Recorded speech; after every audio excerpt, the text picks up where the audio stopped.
Alameka, Alameka, Alameka.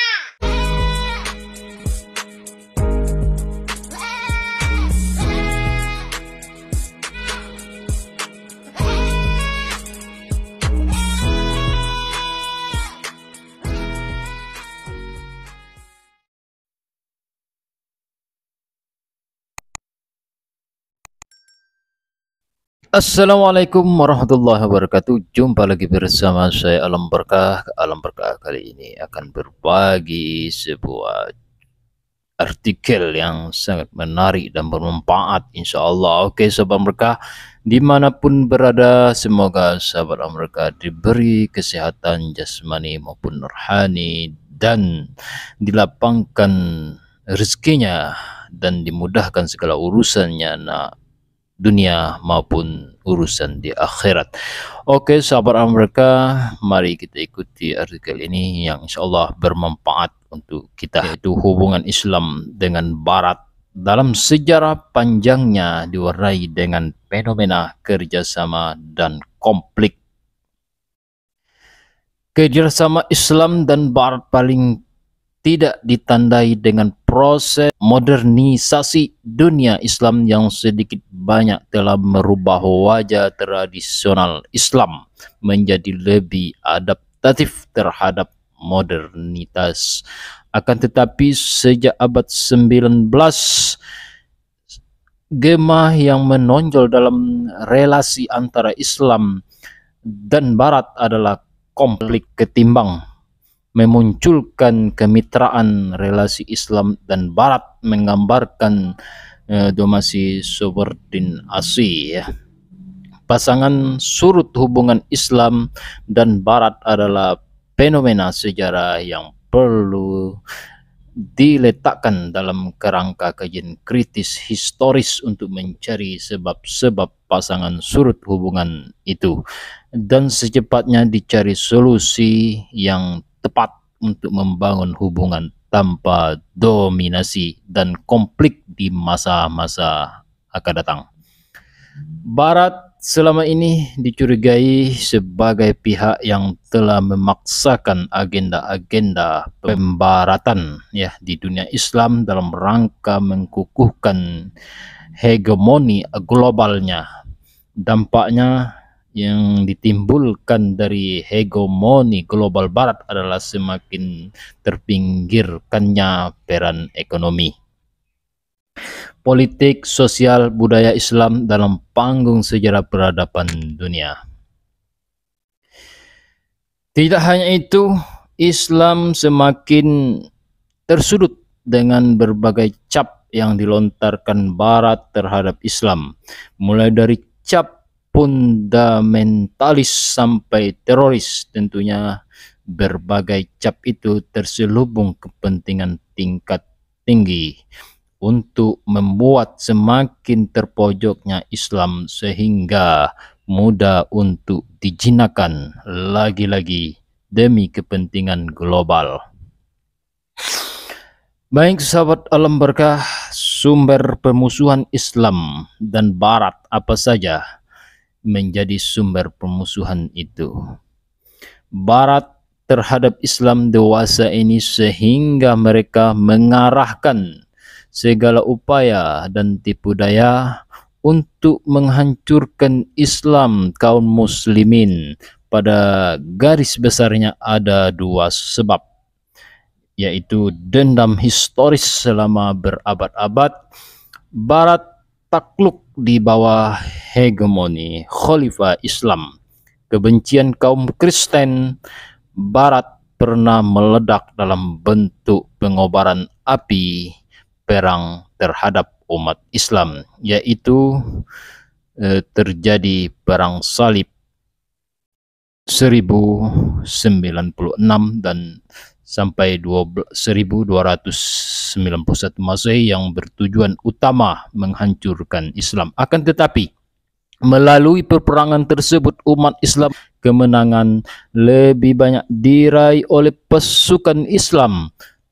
Trauma perang tersebut berdampak pada tertanamnya rasa antipati dan saling curiga Di kedua belah pihak, perang salib membentuk pondasi pertama dan asensi untuk menerapkan sikap Eropa Barat terhadap Islam. Dendam perang salib tersebut belum padam. Kebencian dan permusuhan Barat terhadap Islam itu muncul lagi ke permukaan setelah Perang Dingin berakhir. Kesalahpahaman masyarakat Barat umumnya melakukan kesalahpahaman dalam memahami Islam. Hal itu terjadi karena masyarakat Barat umumnya mempelajari dan memahami Islam dari buku-buku para orientalis. Sedangkan para orientalis mengkaji Islam dengan tujuan untuk menimbulkan miskonsepsi terhadap Islam selain adanya motif politis, yaitu untuk mengetahui rahasia kekuatan Islam yang ada dari ambisi imperialis Barat untuk mengetahui dunia Islam. Umumnya ketika berbicara mengenai Islam, pandangan dan analisis para orientalis tidak objektif dan tidak fair, sudah bercampur dengan subjektivisme dan kepentingan tertentu. Karena pandangan mereka yaitu kesalahpahaman terhadap Islam di dunia Barat, citra Islam yang dampak di dunia Barat adalah kekejaman, kekerasan, fanatisme, kebencian, dan keterbelakangan. Hal itu diperparah dengan sajian media massa mereka yang menampilkan Islam tidak secara utuh. Bahkan Islam mereka kenal bukan Islam kebanyakan, yaitu Islam Sunni, melainkan Islam Syiah yang hanya dianut oleh 10% kaum muslimin di dunia. Kekeliruan Barat dalam memahami Islam yang lain adalah menyamakan Islam dengan perilaku individu umat Islam yang melakukan kekerasan. Cap teroris pun dilekatkan pada Islam tanpa mau tahu mengapa kekerasan itu terjadi. Karenanya populerlah istilah terorisme Islam. Kesalahpahaman tersebut diperparah lagi dengan gencarnya serangan propaganda Barat melalui berbagai media massa untuk memojokkan agama dan umat Islam. Dalam pengemasan berita tentang umat Islam kerap mengekspos cap-cap seperti fundamentalis, militanisme, ekstremisme, radikalisme, dan bahkan terorisme yang arahnya jelas fobia, katakanlah, terhadap Islam adalah produk utama propaganda media massa Barat. Demontologi Islam, parahnya lagi, fobi tersebut tidak hanya melanda masyarakat Barat, tetapi juga sebagian besar umat Islam.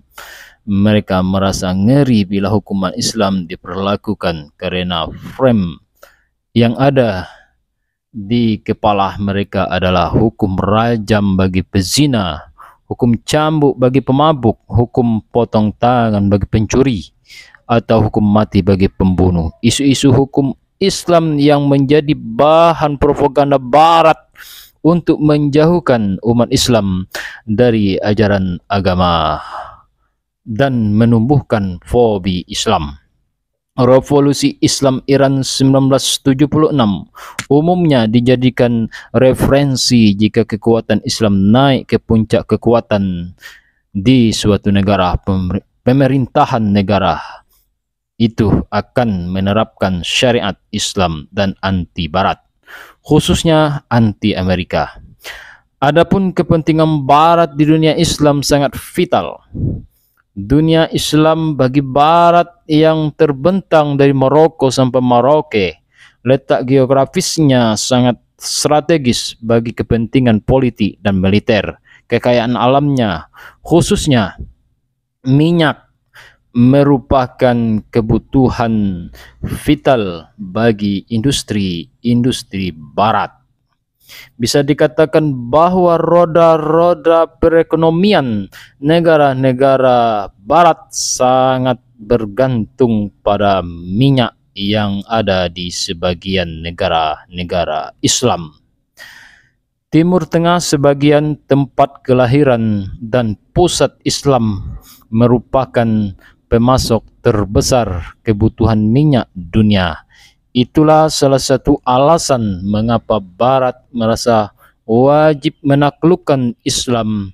Oke, sahabat Alam Berkah, mungkin hanya itulah yang dapat saya sampaikan. Semoga ini info bisa bermanfaat untuk kita semua sebagai penambah keimanan kita. Oke, sahabat Alam Berkah, kurang lebihnya dukung selalu channel Alam Berkah, semoga bisa berkembang dengan baik dan bisa bermanfaat untuk kita semua. Saya akhiri, assalamualaikum warahmatullahi wabarakatuh.